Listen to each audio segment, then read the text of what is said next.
Hello and welcome to the Unstoppable Indians. Every week we take a journey into the life of an outstanding Indian, a person whose talent, acumen or moral example is transforming India. The best, the finest from every field join me, Manvi Dhillon, on this show to share their life story, their journey to success, some of the knocks along the way, what made them get up and keep going, what makes them an unstoppable Indian. There are so many descriptions I could use for my guest today. A technology titan, a compassionate capitalist, a master of strategy, a hound for execution. Here's the philosophy he lives by. A clear conscience is the softest pillow.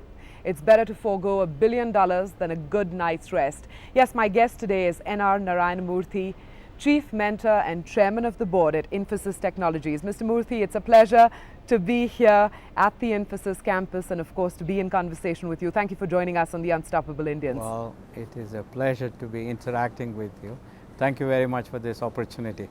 When you started out in 1981 with that famous 10,000 rupee loan from your wife? Well, all the wives. Yeah. All the wives. Together. What had you dreamt of building?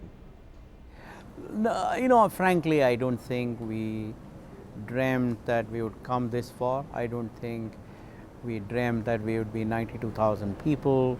We would probably have 10 or 12 million square feet of space. I don't think we dreamt we would be $4 million plus in revenue, $1 billion plus in profits, around $20 billion in market cap, operating in 39 countries. None of that was dreamt. I think what was very clear in our mind right from day one was that we would seek respect from every one of our stakeholders, customers, employees, investors, vendor partners, government of the land and the society, because our logic was if we sought respect from every one of these stakeholders, revenues would automatically come, profits would come, etc., etc. You know, that's the part, to be honest, that I don't understand. When you say that you sought respect from all stakeholders and everything else would follow, how do you actually hold that in your hand? How do you grasp at something tangible like respect from stakeholders? How do you break it down into a process so that all of Infosys can identify with it? Well, it is not that difficult in the sense that you articulate your value system in a very clear and concise manner. For example, we use the acronym C-LIFE for our value system. That is C-LIFE, customer focus, leadership by example, integrity and transparency, fairness and excellence in execution. So we have created several case studies to demonstrate this value system. We have leaders talking about it, and then people see us walking the talk. And there are situations where you could take a shortcut, and we don't do that. And once you demonstrate the value system by deed, then the grapevine travels so fast and it replicates itself. It replicates itself. You know, I want to ask you this. The 7 co-founders of Infosys, there's been such a long and an exciting journey. How has it worked? Is there something that unites you all in your philosophy, or is there actually, a perfect puzzle that comes together with all 7? Well, the best thing about Infosys is the value system. Frankly, in 1981, when I put together the team, I chose my other 6 co-founders. Of course, they were all much younger than me, purely based on the value system. Because one co-founder was older than me, Mr. Raghavan, but all of us were younger. So my primary criteria were: one, they had to have a common value system; second, they should have some kind of a complementary strength, etc. So we stand or sit today in this wonderful campus, and the growth of Infosys is reflected in the numbers. What I want to know is whether Narayanamurthy feels satisfied with where Infosys is today. Not really, because as I often say, and in fact I said that even on the 25th year celebration of Infosys founding in Mysore, I said, we have taken the initial few steps because in my opinion, a corporation must exist for literally 100, 200 years before it can say it has arrived. So on that scale, we are still toddlers.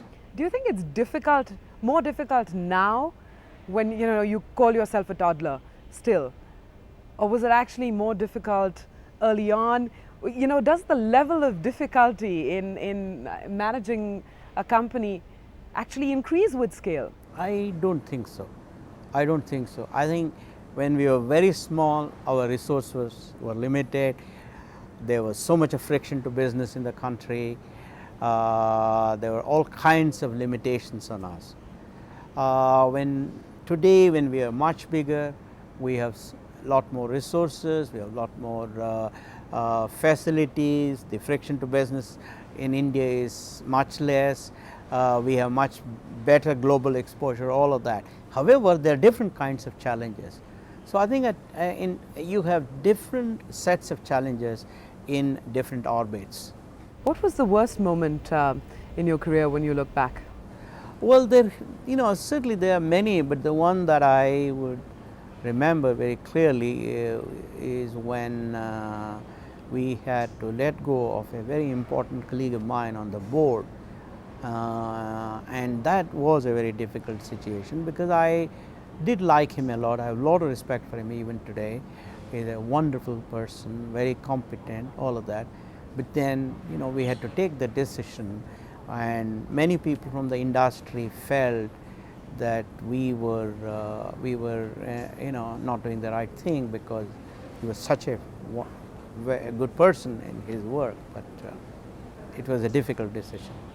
That would count among the most difficult decisions in your life. Definitely, in my corporate life. I believe there was also a moment in your corporate life in, I think 1990, when all of you co-founders were ready to call it a day, and there was actually an offer for $1 million. But you actually stood out and convinced everybody to go along with the idea of Infosys. Where did you find the strength at that stage to go on?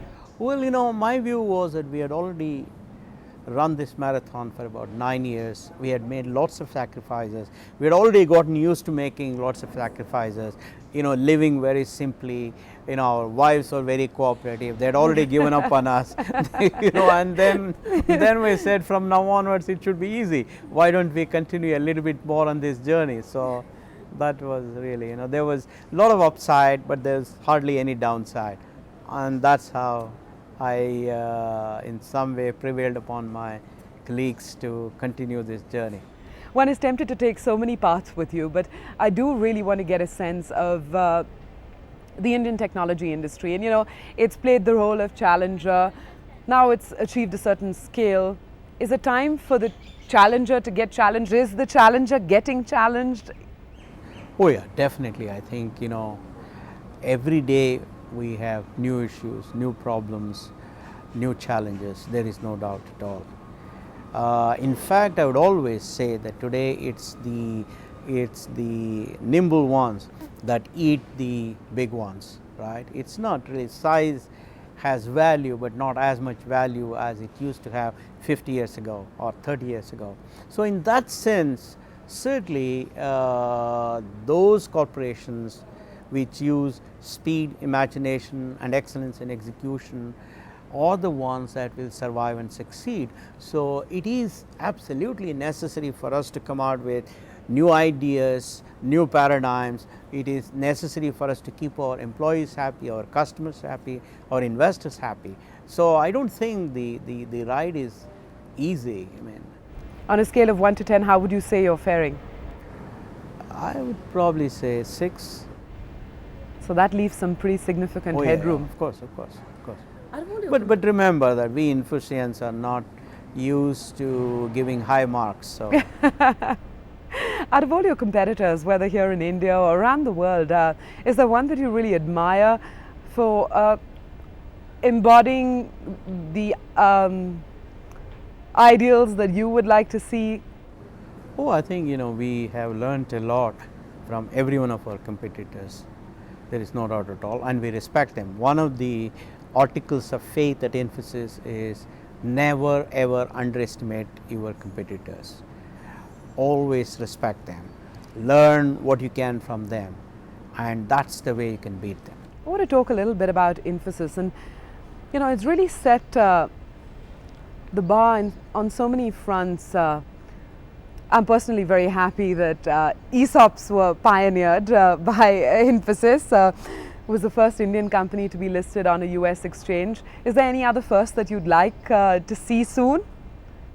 Well, you know, I mean, it'll be nice if we become the first Indian company to be among the top 10 in the best managed companies in various markets that we operate in, the best employer, most respected, etc. So it will be nice, but still we are a long way off from that. Transparency and corporate governance, those have been two issues as well very close to your heart. In this 30-year journey, Indian business, how has that really moved on the transparency scale? Has it made great strides? Indian business as a whole? I think Indian businesses have moved tremendously in the area of corporate governance in the last 10 years. The Indian entrepreneurs have understood the value of price to earnings ratio. Now they say it is so much better that I save 1 rupee, so that goes to the bottom line, and that translates to 15 rupees in my wealth. So that's a wonderful lesson that corporate governance has taught our Indian entrepreneurs. So in that sense, I think there is greater and greater focus on not using the corporate resources for personal benefits. I think that's a big step forward. And you're pleased with the progress, obviously. Oh, absolutely, absolutely. At a personal level, what matters most to you? Is it what you've done for India's image globally, and indeed you and the technology industry have really done a lot for India's image globally? Is it the wealth that you've created and shared, or is it the new business paradigm that you've helped create? Of these three, which is the most meaningful? Well, actually, in some sense, none of these. The thing that excites me most, the thing that gives highest satisfaction to all of us founders of Infosys, is the fact that we have raised the confidence of entrepreneurs in the country. By our example, these entrepreneurs would say, if these 7 jokers could do it, we can do it better. I think that is the biggest contribution of Infosys to the country, because entrepreneurship is all about creation of jobs, creation of wealth, creation of disposable income, thereby stimulating the secondary and the tertiary sectors of the economy.